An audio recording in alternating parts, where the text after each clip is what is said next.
నల్లి చూపు చూస్తావు నువ్వు పో అన్న, పో సక్క వెళ్ళిపో అన్న. నా పానం పోయినా నేను పోను అన్నాడు. అరే పోను అంటావు మళ్ళీ టార్చర్ పెడతావు. ఉంటావా ఉంటావా ఉండు, పోతావా పో అంటే మరి మా ఊళ్ళు ఎట్లా అత్తరమ్మను చంపెత్తంటుర్రు, బాబాగాడు దొరికించుకుంటారు అంట, అంగట్లా దొరికించుకుంటారు అంట. ఇదే మాట ఎప్పుడాడు.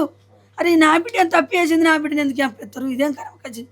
సర్పంచ్కి ఫోన్ చేసిన, ఈడియో పంపించిన, బావా ఇట్లా చంపుతంటుర్రు, బాగా గుండగాళ్ళు ఉన్నారంట, నాకు భయం పడుతుంది బాబా, ఇంటికి వచ్చి చంపుతంటుర్రు, నేను వాళ్ళ ఇంటికి పోలేను, లొల్లి పెట్టుకోలేను, అలా జోలే తీస్తలేను నేను, నా ఇంటికి వచ్చి ఎందుకు చంపుతారు అంటే పోరి నేను చూసుకుంటావు అన్నాడు. పాపం అన్నాడు నేను చూసుకుంటావు, నేను టెన్షన్ పెట్టుకోక, నీ ఇంటికి వచ్చి చంపిపోయేటోడే నేను చూసుకుంటాగా అన్నాడు. సరే అన్న తెల్లారి పని చేసాడు.